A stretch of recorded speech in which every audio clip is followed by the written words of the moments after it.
Paz do Senhor, irmãos, tudo bem com vocês? Missionária Karen, estou aqui mais um dia para nós compartilharmos uma palavra do Senhor. Eu iniciei algumas semanas atrás um estudo sobre Amós. E hoje eu gostaria de falar com vocês sobre o legado que Amós deixou. Principalmente iniciar esse estudo, né? E o assunto hoje, o tema, seria o legado que Amós deixou. E sobre nós refletirmos sobre o legado que nós queremos deixar na nossa vida. Amós era um boiadeiro, criador de gado. E ele fala aqui, né, no tema central do texto, depois eu vou ler, que ele era colhedor de figos. Ele usa essa expressão, né? Algumas bíblias vai estar sicômoros, outra vai estar figos. Mas o importante que nós vamos refletir sobre isso é sobre o legado de Amós. Ele era da cidade de Tecoa, que fica na divisa entre Judá e Israel. E Amós, ele já era do período em que Israel foi dividido entre o reino do norte e o reino do sul. Nós podemos ver, depois vocês lerem, no capítulo 1 Reis, capítulo 12, sobre as divisões das tribos de Israel. Devido à idolatria de Salomão, o Senhor dividiu o reino de Israel, como castigo, devido à desobediência às coisas que Salomão praticou. E aí, como teve consequência, foi no reinado do seu filho Roboão. E o capítulo 1 Reis, capítulo 12, vai falar bem isso. Que o Senhor permitiu uma revolta e dividiu o reino de Israel em reino do sul, que era Judá e Benjamim, e reino do norte, que eram as 10 tribos de Israel, como castigo. E o Senhor colocou para reinar sobre essas tribos Jeroboão. E a única coisa que o Senhor falou para ele é que ele permanecesse fiel ao Senhor, que o Senhor ia abençoar sua descendência. Olha que privilégio Roboão teve. Ele não era da descendência de Davi, não era da descendência real, mas ele foi contemplado com o reino. E a única coisa que o Senhor falou para ele e que ele não manteve, que era para ele ser fiel ao Senhor. E Roboão deixou-se ouvir por vozes estranhas.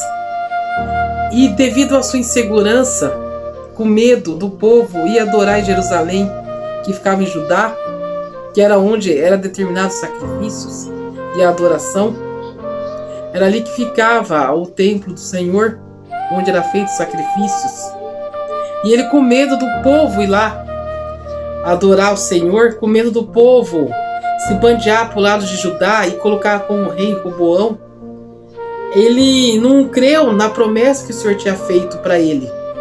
E ele instalou 2 templos, construiu 2 bezerros de ouro, instalou 2 templos em Israel, no reino do norte. E isso foi a sua perdição e a perdição do povo de Israel. E a gente vai ver nos tempos de Amós que continua essas mesmas práticas.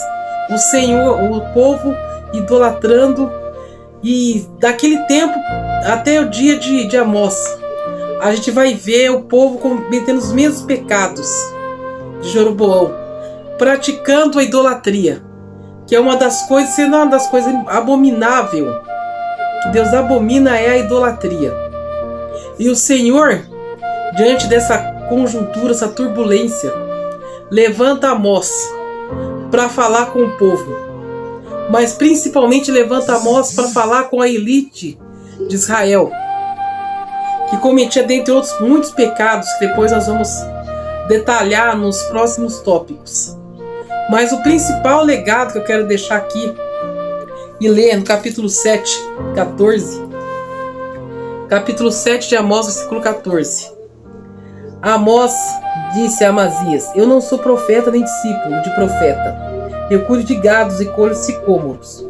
Mas o Senhor me tirou do trabalho de andar atrás do gado e me disse: vá e profetize ao meu povo de Israel.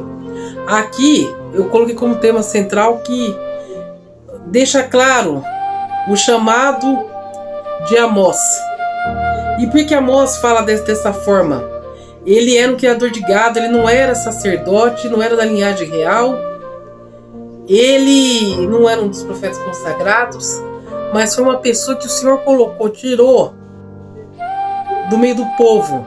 O agricultor na época, nesse período, ele era a classe mais baixa da pirâmide social, tanto em Judá como em Jerusalém. Então, ele era uma pessoa, Amós era uma pessoa improvável aos olhos de qualquer um para o Senhor usar. Mas o Senhor usou Amós grandemente. E quando Amós fala de colhedor de sicômoros, o que é o sicômoro? O sicômoro é um tipo de um figo. Ele parece uma fruta, parece uma amora, mas é da família das figueiras. E é um fruto que se encontrava em abundância em Israel. Como hoje a gente lê, eu vejo, fala de figo, eu lembro muito dessa. Nós temos aqui na região uma ameixa, que é meio amarela, uma ameixa do mato. Você acha aí pelo mato. Então eu vejo o figo, que Amós fala dessa forma, como essas ameixas que a gente encontra aí. Só que esse figo, ele era consumido só pela população mais humilde de Israel. Então a gente tem esse parâmetro, a gente vê aqui que Amós, ele era bem pobre, ele era da população mais humilde. E ele, quando ele fala isso aqui, ele não fala com desprezo, não, ele fala com orgulho. Que ele fala que ele era colhedor de sicômoros e boiadeiro, porque ele não foi subornado como os sacerdotes foram subornados. E nós vamos ver isso nos próximos tópicos. Como os sacerdotes foram subornados por Roboão para fazer aquilo que ele quer. Ele não, ele foi chamado pelo Senhor para fazer aquilo que o Senhor mandava ele fazer. E nós vemos uma coisa extraordinária. O Senhor pega uma pessoa simples do campo, sem muita instrução, porque naquela época as pessoas da classe social de Amós não tinham muita instrução. E usa Amós extraordinariamente. Usa inclusive para falar com a elite, com os ricos de Israel. E a gente vê que isso é maravilhoso. Isso mostra que o Senhor usa quem Ele quer, da maneira como Ele quer, independente da classe social, independente da condição econômica, independente de ter instrução. Amós deixa um legado para nós. Que nós devemos ter fé, porque aquilo que o Senhor prometeu para nós, não importa a nossa condição social, não importa as barreiras que vai ter, não importa a condição econômica, importa que o Senhor vai usar eu e vai usar você naquilo que Ele quer. E o Senhor usa Amós, como eu disse, de maneira extraordinária, e deixa um legado. Que Amós entrou no rol dos livros sagrados, canônicos da Bíblia, e deixou o seu registro, o seu legado. Depois de 1000 anos, nós estamos aqui lendo e estudando um livro de Amós.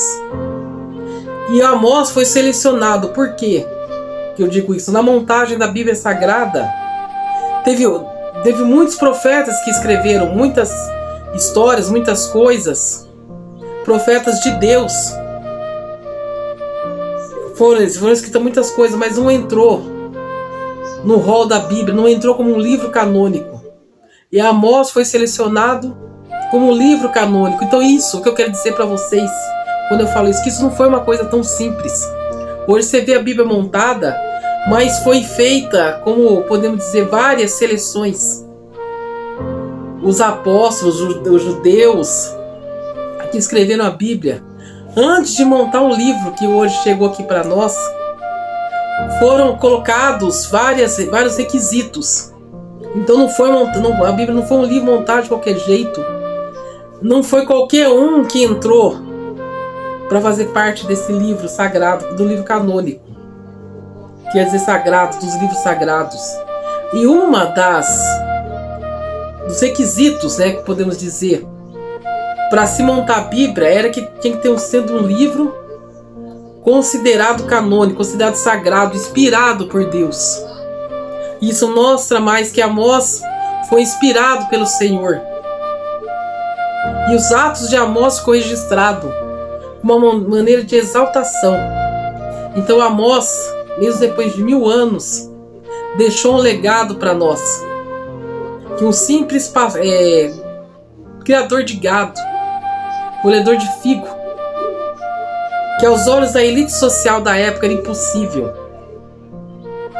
se ascender como profeta, como sacerdote, mas o Senhor teve misericórdia dele e usou ele de maneira extraordinária, deu coragem a ele a falar com a elite de Israel, e que nós possamos hoje aprender essa lição, esse legado que Amós deixou.